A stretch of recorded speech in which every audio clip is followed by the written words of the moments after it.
right, so now that we've talked about the scientific method and we've gone through standard error, standard deviation, some of the statistical analysis that you can do, this is sort of a summary experiment that gives you an idea of what you might be asked on my test or on the AP exam that kind of is comprehensive.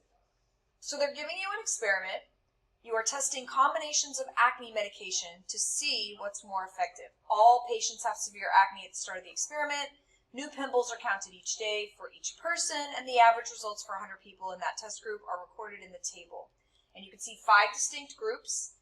Each group is given a different combination of things. And then we are now asked to graph this data and then draw some conclusions. So it doesn't actually ask you to do this, but we should also go through here our independent, dependent variables, things like that, because you're not going to be able to graph if you don't have that. So let's start with our independent variable. So the thing that we're changing here is the combinations of acne medication. This is our independent variable, IV for independent variable.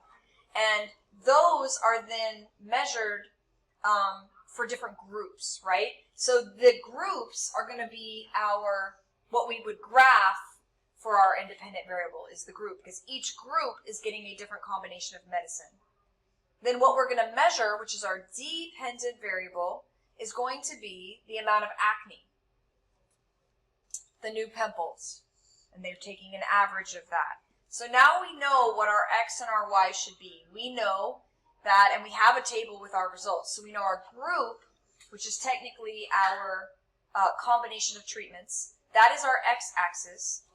And then the number of pimples is going to be our Y-axis. Now, since each group is a distinct entity, this is going to be a bar graph, not a line graph. Even though the groups are numbered, the numbers don't correlate. We're not increasing the temperature, changing the amount of light, adding more fertilizer. These are individual groups, and each one has a distinct medicine combination. So this would definitely be a bar graph.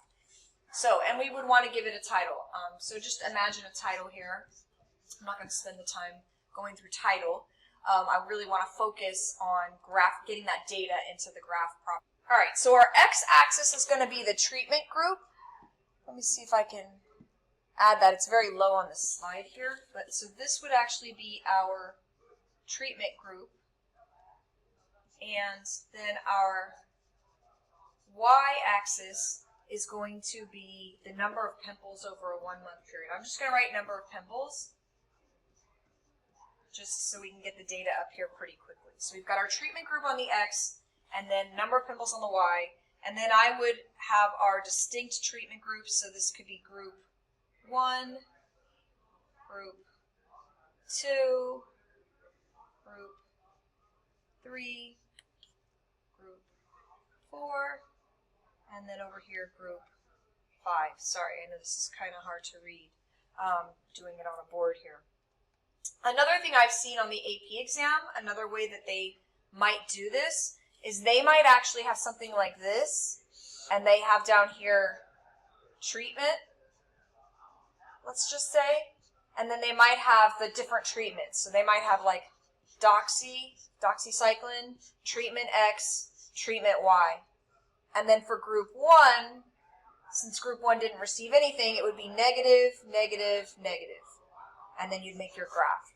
And then for group 2, they'd label this group 2, and they would show that group 2, they received doxycycline, so they would have been positive, negative, negative. Sorry, this is kind of sloppy.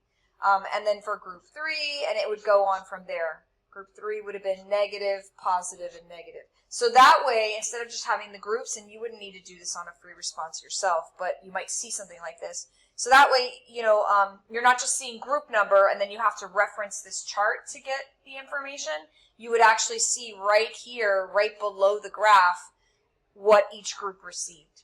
So that's one way that I have seen this done as well. So let me just get rid of all of that. Okay, so we've got our group number, we've got our number of pimples, and then we're going to go ahead and we're going to graph each of these. We need to come up with a scale that makes sense. So I see that my highest number of pimples is 20.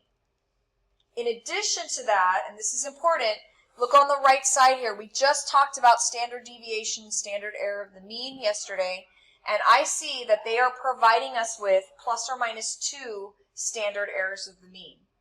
That means that we also need to include error bars on our graph. They've already done all the calculations, they've already doubled it, and now we're going to include that information. So that means that I'm going to be graphing 20 for group 1, but I also am going to need enough space to go up and down by 6, because it's going to be plus and minus 6 from the 20. So I need to come up with a scale that would allow that to fit. I'm just going to do 1s. I'm pretty sure that will fit on the scale. So I'm just going to do 5. This is 10. This is 15. This is 20.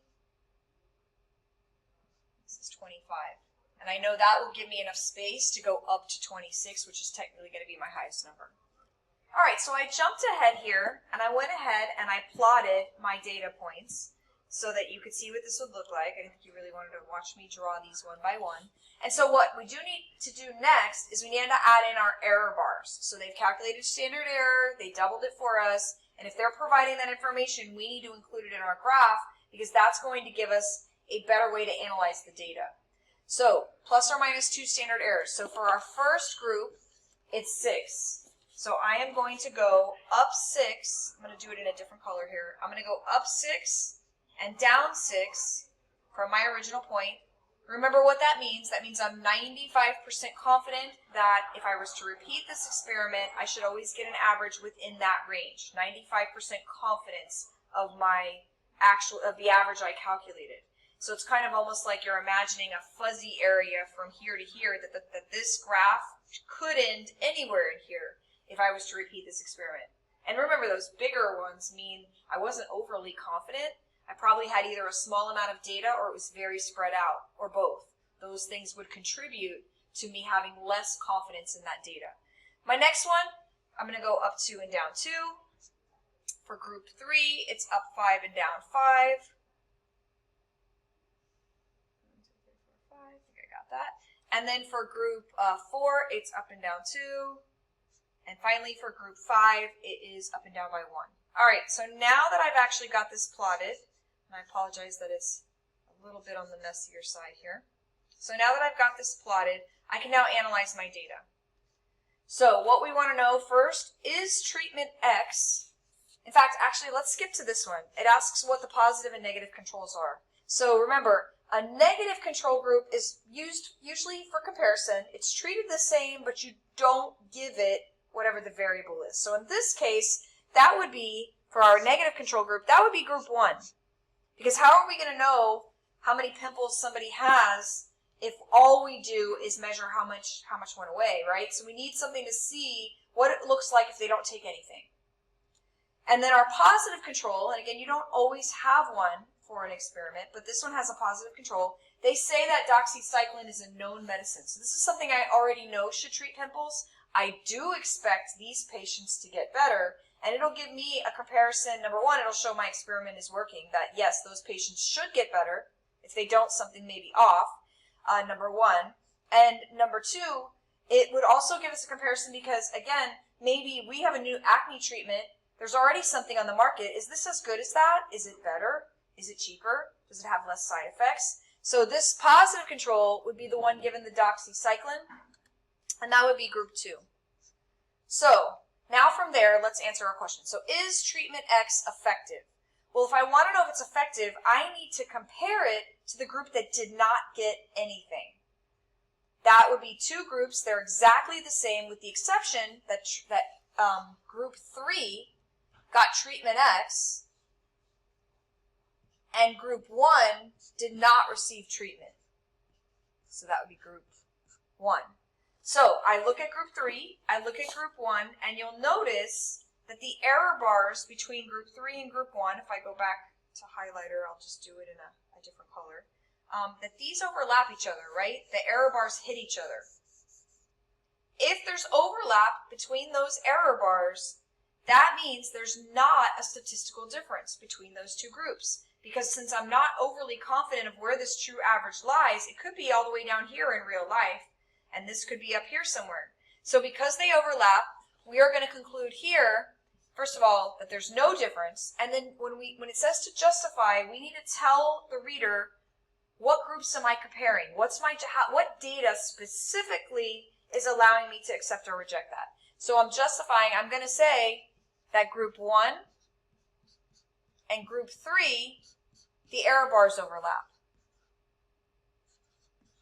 You could also say the group receiving no treatment and the group receiving the treatment X have overlapping error bars. So you could say group 1 and group 3, or you could say the one receiving nothing and the one receiving X. All right, so these overlap. All right, is treatment X better than treatment Y? So this time we want to compare the group that only gets X to the group that only gets Y. So that's going to be comparing 3 to 4. So I look at 3 and 4, and again, I see there's overlap in this area, right? In those error bars. So again, it would be no, and just like in my other one, I would say because group 3 and group 4, the error bars overlap. Or you could say those receiving treatment X are not statistically different from those receiving Y. You can say that they're not statistically different. That's the same thing. That's what overlapping error bars tell you. Are treatments X and Y together better than Y alone? So X and Y together would be group 5. And Y alone, excuse me, would be group 4. So I do see a gap there. So this would be yes, and then you would say because group 5 does not overlap, the error bars, obviously, do not overlap with group 4. I'm not going to write the whole thing. And then are treatments X and Y together better than doxycycline? So doxycycline was group 2, and X and Y together is group 5. And again, yes, group 5 is statistically lower than group 2. So you would say yes, and a similar, because group 5, the error bar does not overlap. It is statistically lower. You may want to be more specific and say it statistically is lower than group 2. Because technically, if 5 was all the way up here, they also wouldn't overlap. But you could say it's statistically lower, and the error bars don't overlap. So that should give you kind of a summary of what kind of question you might see on my test or on the AP Bio exam, where you may have to take experimental data, and it can be an experiment that's complicated. That's okay. You don't have to really understand all the things that happen in the experiment. As long as you can identify an independent and a dependent variable, you will be able to create your axis, add in your error bars, and then you're just looking, is there a difference or not? So keep that in mind.